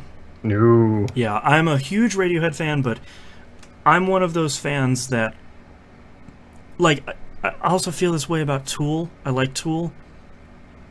Both of those fan bases can often be overbearing. Yep, where it's like, Rick and Morty is the same. Tool? Parks and Rec. Yeah, exactly. Where it's like, I understand, you know, especially with Radiohead, it's a weird band that has only gotten weirder. You either love or hate his voice. You either love or hate the music. If you do enjoy his stuff, or you're sort of... his solo album is really great. It's very stripped down. It's mostly a showcase for his vocals and a little bit of instrumentation, and it's really great. Yeah. And I just like it. I just like his voice. I do have a recommendation. I changed my mind. My recommendation this week is a really small indie song released in the year 2000 called Sandstorm by Darude. You monster. You started this, not me. You started it. I did. I started this arms race. Yes. Yeah. All right, let's move on to questions. Nick R. sends us an email titled Trophies. It says, hello, Boston and Moonpier. I'm writing this email waiting for my workday to start. Thought I would share this with you all in the community. First off, I really love the show. Been listening for several years now. Like the format that you created, Boston, it makes it easier for people to find it and just start listening. Thank you so much, and thank you for listening for so long. Yep. I hear you all talk about trophies and achievements a lot. I wanted to tell you about a guy on PSN who is absolutely crazy with his trophy count. This guy has been at it since it started on PS3. Anybody that plays on PlayStation and tries to get trophies knows this person. His name is Hakum. I'll break down the list. His trophy level is 228. He sounds like a GNU Force member, by the way. Yeah. Next up, you'll fight Hakum. His trophy level is 228. I have a whole buttload of trophies, and I'm like level 20. So I have 2 trophies. Yeah. A nice, clean, fresh start. You know, get your first platinum for one of the best PS4 games. He has about 40,000 bronze trophies. He has 1,574 platinum trophies. He has a total of 66,000 trophies overall. Oh, wow. He said, Nick says, what makes it even better is he has a YouTube channel. It looks like the lowest quality you will see. I think his wife will hold the phone and record him getting these trophies. He has gotten them on PS3, PS4, and the Vita. All of that sounds priceless. I really love the idea of somebody just being like a trophy hunter, but not really like doing it for the popularity or the attention that it can garner. Not like making a business out of it, like HakumTrophies.com. Like, hopefully he owns that. Let me tell you about Macca's Guides. Yeah. Or like the old trophy hunters, the achievement hunter, you know, that sort of stuff before they started maybe getting into too much really stuff. Crazy. Yeah. He says, I apologize for the long email. It wasn't long, don't worry about it. No. Just been wanting to share this with all y'all. Keep making a great show. Nick in Atlanta, Georgia. Thank you so much. I'm going to have to go check out those guys' videos because that sounds really great. I mean, that's literally, I mentioned the only, like, quote-unquote achievement hunter I kind of follow is Macca, and that's only because he does incredible guides. Yeah. Macca91, I think it is. If you've ever watched a collectible guide, if you've ever watched an achievement guide, chances are it's probably from him. Yeah. Because the dude does so many videos. I really like when people make those like collectible guides. I was watching one collectible guide for God of War, actually, for some of those spectral ravens. So many of them would like show you the map, but like a zoomed in portion of the map, and then just start the character there, already looking at the Raven and be like, well, here it is. It's like, no. Like, yep. Some of my favorite guides are, all right, go to this fast travel point, and then I'm gonna super speed up the animation of us walking all the way to this thing, and then look over here, and this is where the thing is. Like, that's what I want. It's not, I don't have this level memorized. If it did, I would have already found the Raven. Like, that's the kind of level that Maka does. Like, he does the, here it is, here's the map, here's how you get there, here's the stuff. Like, yeah, his stuff is great. Yeah. Death2K in Discord says, hey, TVG peers, has a game's story really stopped you from enjoying the game? In my case, I really want to love The Division, but my brain always has trouble justifying why the armorless human doesn't go down, specifically after countless shots in their LL Bean covered face/body. One throwaway line about the money virus making people superhuman would have helped. Yeah, that I can understand. I mean, certain things in game stories have put me off. The Trevor sequence from GTA 5 made me want to not play that game anymore. Yeah, that was the torture scene. Yeah, that one was... Was that why I stopped playing? I might have stopped playing right after that. Possibly. But I don't know, there's tons of little things that can make me stop, but never so much in story mode, because I'm really good at suspension of disbelief. Yeah. I'm really good at, okay, that makes 0 sense, but I will go with it. Like, why are these people bullet sponges? And when I say bullet sponges, I mean bullet cement bricks that are impossible to put down. Like, famously, the Uncharted series. It's a dude in, like, shorts and a t-shirt, and you're pumping 3 clips into him. He's shrugging it off. You know, that sort of thing. I feel like I don't know if I've really stopped a game for story. I've struggled with them before, but I've never stopped because of it. The new Tomb Raider games are a really good example of me struggling with the story. Yeah. Specifically, how ridiculously violent that is. Thankfully, they toned that down for the second one. Yeah, and that's nothing compared to what I understand The Last of Us to be like, so that's fun. Yeah. Blech. Yeah, I feel like the majority of the time I can get through a story by sort of eye-rolling and be like, oh, yeah, that was dumb.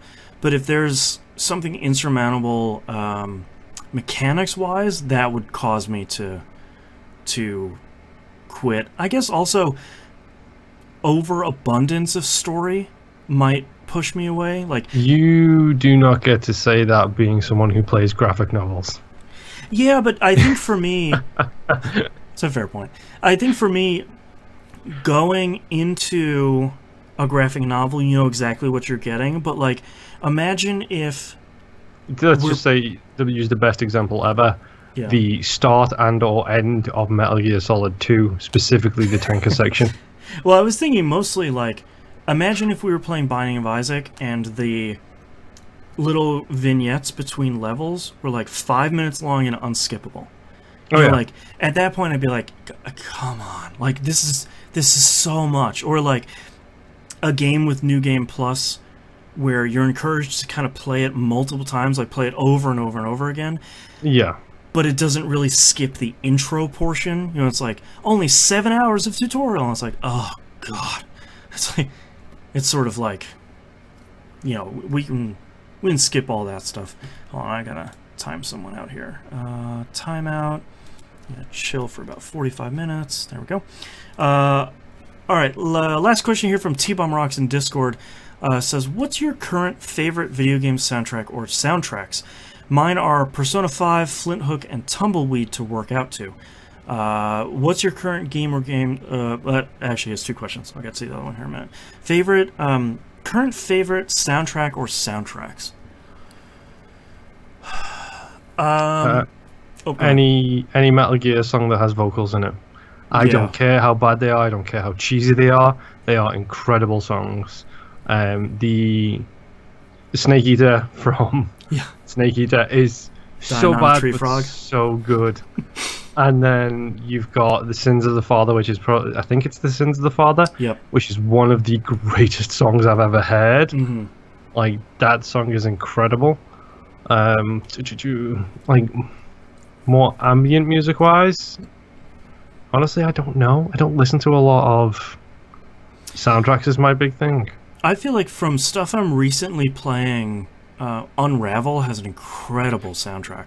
Oh yeah, that's a really good example of an incredible soundtrack. Yeah. What else? I mean, what else have we been playing lately? I feel like God of War's soundtrack is good. It's fun in the game, but it's not fun to listen to outside of it because it's creepy. But Vampire's like 4-string quartet of nice creepy violin music is really, really good. I liked Moonlighter's soundtrack a lot. I was gonna say Prey, but I only really like the one famous song from when you're in the helicopter and then like the start screen music. Yeah, I like that a lot. Oh, Owlboy had a good soundtrack. There's one. We talked about it a little bit in the Game Club episode, but it has a really great soundtrack. I was listening to the I didn't realize how much we were talking earlier. I think it was on the pre-show about Spotify. I didn't realize how many video game soundtracks were on Spotify. It's an incredible number. So I was listening to the Hyperlight Drifter soundtrack. I was thinking, man, this is still a really good soundtrack. Yep, that's a really, really good soundtrack. I liked whatever that song was you sent to me the other day. That's a really good song. Oh, the one with the Japanese characters? Yes. Yeah, that's another... we were talking about discovering new music as part of Spotify, and that came up in like the new music playlist, and I was just like, well, now I need to listen to this entire album because whatever this is great, and that whole album is great except for one track. But yeah, I feel like a lot of stuff, like he mentions Persona 5, that has a great soundtrack, but I feel like a lot of stuff I've been playing lately, the soundtrack's been good. You know, it hasn't been one of those where it's like, all right, this is going in the top 10. Like, this is one of my favorite soundtracks of all time. Nothing's been really that outstanding. Or I'm playing games that, like Prey Mooncrash, that doesn't have a soundtrack when you're playing. Let me tell you all about the amazing soundtrack of Outer Space. Right. And the engines. The Silent Void. Yes. Yeah. And his last question here is, what's the current game or games you've been putting off starting for one reason or another? I can give you 3 or 4. Okay. Start with The Witcher 2 and 3. Yeah. Like 2 games I'm really desperate to play and kind of putting them off because I know if I play them, I will have one game to talk about each week because I don't want to play anything else. Yeah. On the same note, Alien Isolation. I played the first 10-15 minutes of that game, fell madly in love with it, and never been back to it since. Because the same reason, it's going to be a slog to get everything I can out of that game at the same time. Yeah. And stuff like Enter the Gungeon, because it's a roguelike. I've got one of them in my life at a time right now. I think I'll deal with that when I get to it, but I have it. I have Enter the Gungeon. Yeah. I just haven't started it yet because I know going down that rabbit hole will be a problem. Well, I feel like if you haven't started that yet, the AD&D update / patch is going to be coming out in the next couple of weeks. It's in CERT right now. I think you mean AG&D. Advanced Dungeons and Dragons. Yep, thank you. The AG&D update is going to be coming out in the next couple of weeks because it's in CERT right now. There's no better time to start it than when there's a whole bunch of new stuff at the same time. Yay! I feel like one of the few games on my pile right now is Titan Quest, the remaster that I have on PS4. I really like that game, but any of those Diablo-style loot games, I go in real deep, and I don't know if I can afford to do that right now. Yeah. What else do I have on my pile? I feel like I have a whole stack of like 20 games downstairs that sitting next to my PS4 that are waiting to be played, and I don't remember any of them. 280 installed. Yeah, like that's even... I mean, if I had Game Pass, that'd be an even worse problem. Oh, it's terrifying now because when I open up my games and apps, it says ready to install like 200, like I think it's like another 260, and then it says memberships and clubs, and then it says 100 plus next to that as well. Yeah, God, that's such a good deal. I'm so excited. I just keep thinking I saw some screenshots for it. I can't wait for Forza Horizon 4. I want to go back and finish 3 before I start 4. I really do, but 4 is really close. Yeah, I was thinking about doing that the other day too, because I was sort of like, it's hot, and I sort of wanted to play something that I didn't really have to think about. But all I really have are a ton of the drift challenges and like jumps the grindy and stuff. Yeah, and I really don't want to burn out on 3. Like, and then 4 comes out, and I'm like, oh god, here we go, more racing. But then I'm gonna like race a freight engine, and I'll be like, Forza Horizon's the best, yeah. Race a blimp again, you know, like new seasons every week, all that stuff as well. So yeah, so good. All right, well, thank you, T-Bomb Rocks, for your questions, and thank you everybody for all your questions. If you'd like to visit us, you can do so at tvgp.tv. Everywhere you can follow us and find us on the right-hand side of the page, including the Discord server. Please hop in there. We've been talking about a ton of stuff. All of our game-specific channels are still going gangbusters. It's Final Fantasy Brave Exvius's 2nd anniversary right now, so if you're playing that, come and celebrate with us with all the crazy stuff that they've just been giving to us for free. It's amazing. Don't forget to Patreon. Patreon.com/E1M1, the ones are numbers. Go get some cool behind-the-scenes stuff, exclusive episodes, like the Outcast, all the stuff we talk about during the breaks, early access to T-Bomb R and Old Dog New Flicks, and I Am Soundtrack, and all the other stuff. Patreon.com/E1M1. YouTube, Mixer, Twitch, all those places you can find us. And don't forget, we have 2 weeks left on Game Club Game. That's Unravel right now. It's pretty short, so you still got plenty of time to do that. And we'll see you all next week. Bye. Are you laughing about, is Luis flopping around on the floor somewhere? Oh, it's not Louise. I don't know how far my cable will go. Hi, Sherlock. It's too hot. Oh, Sherlock. He literally, I was like, what hit me in the arm? And then I looked down earlier. I was like, oh, apparently Sherlock just forced his way in the room. Over there snoring. He was sitting right here, like, patting my arm to get my attention. It's like, okay, dude, I get it. You're hungry. I'll feed you in a minute. So good. And then he circled his way around my legs a little bit, and then ended up, like, literally over there, just splayed out like a Jezebel. All right, hit me with your titles. I don't have a lot this week. I have a bunch. My brain kind of went south after a while. Literally, it's about 15 minutes. Space Independence Day. Space Curious. Yep. Fill those boxes. And I Will Sweat to Death. Or the extended version, I Will Sweat to Death to play this game. That's a good one. Maybe like a word or two too long, unfortunately. Yeah. I have Space Independence Day, a nice big conda. Oh, that is really great, but does that get vetoed? I don't know. It's real close.